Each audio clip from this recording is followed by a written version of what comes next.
Hi. 1 second.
Okay. This is definitely trial and error. I posted on Patreon that I was going live and went live on YouTube first, and so we're doing that, but whatever. I'll figure it out for next time. Hi, it's me, Amy. I am here to update you on what is going on. I first of all, for the Sovereign members, I will have Patreon office hours at 2 p.m. Pacific time on Saturday, November 18th. That is the monthly office hours for November. I'll see you there. Meanwhile, these are the office hours right now.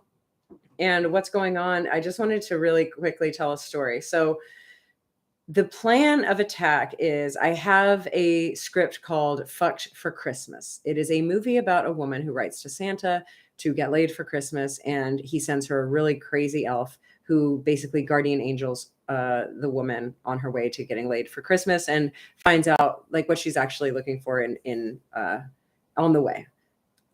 Sex comedy, rated R as much as I can get away with, version of a Hallmark movie. It's on a really good draft right now. I get to write another one. Just I get to. I really want it to be like top of the line, but I feel comfortable sharing where it is right now with people who want to know. So the plan is to do a little bit of the Aziz Ansari path, which the way I've internalized that is Aziz Ansari did a lot of research about dating. Then he did a stand-up special about dating. Then he turned that into a TV show on Netflix called Jack of all trades, Master of None. Master of None. And so my idea is to gather an audience about around the theme of manifesting a partner or like wanting a partner, being later in life. I mean, I'm in my late 30s, but like still being single. The idea of like, how am I still single, wanting a partner specifically for the holidays? And I mean, the theme is more just like, I'm ready, I want a partner. And then kind of using magic and silly comedy to get it, but also it goes around themes of like what sex means or where there's shame or weirdness around it, or not. And then like what it means to be in partnership and what it doesn't mean, and like where you find value in partnership, where maybe you should be focused on your self-worth kind of thing. And then also settling before you're like settling for something that you think you should have versus what you actually want. Great. And then, so that's the plan, is to gather an audience by doing a summit, by doing a show where I invite a lot of experts, then doing a one-person show, kind of like Aziz Ansari's stand-up or stand-up special, then translating that or using that as marketing to, get the movie made. the actual script. So I wrote the script a while ago, and I'm there. Now it's like kind of working its way backwards, but this is my idea. And the reason I want to do this is because I want to star in the film too. And I know that it's going to be easier for people to want me to star in it if they see the one person show and they see that I'm at the helm and the themes are mine and I'm like the face of these themes that I'm trying to put out in the world through storytelling and comedy. That's the plan. Now you know everything.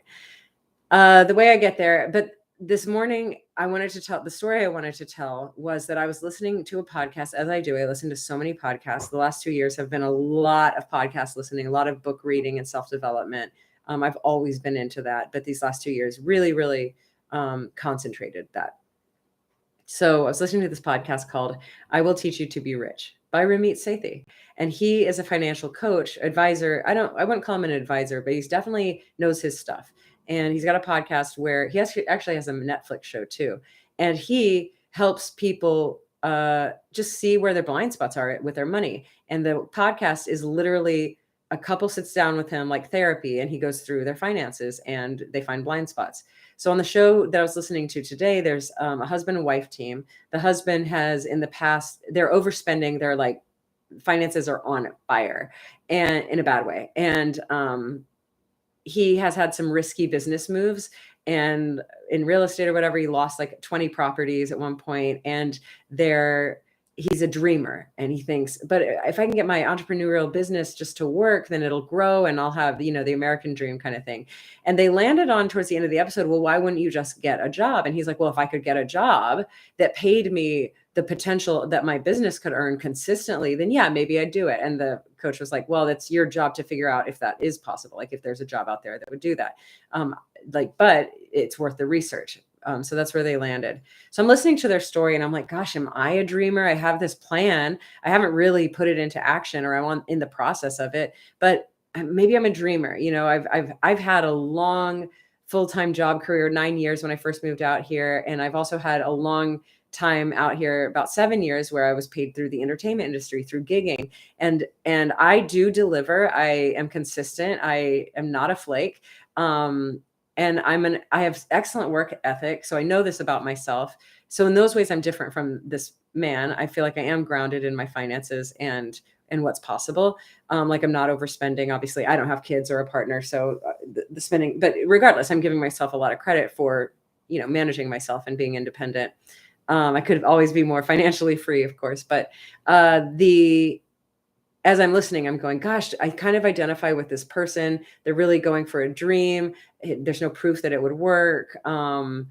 And why would I get a job that's outside of something that I want to do, and all of this stuff. And I'm like, I identify, and he's getting a job. So maybe I just get a job, and maybe making a movie is actually like really difficult. And maybe I should go all the way back to, something I know, like D&D, and make a business out of D&D, or make a business out of coaching. I'm doing that right now. I'm coaching leadership, and I'm really good at it. So maybe I should do that.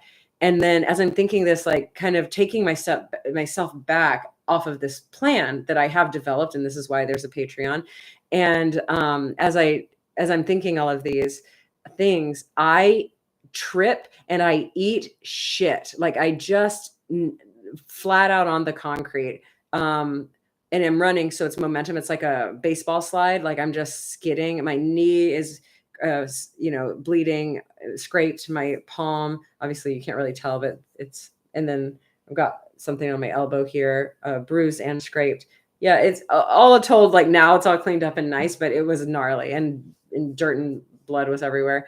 So that was this morning, and I was about to go into like, oh my gosh, F my life. Like I can't right now. And everything's falling apart, and I don't even know what I'm doing. I had all these ideas and I'm just falling. And then I realized, like, and I believe in this stuff. Like I've always said that when someone, like a high pain point thing, like, oh, you break your leg, or, oh, I mean, God forbid, not, but car accident, or a big bill comes in. You're like, wait, what, where the hell did this come from? Even a parking ticket, anything that's like this laser focus, almost like a dart, a dart that just gets you up on a pain point. It's normally money, a physical body, or relationship, even like a breakup or something.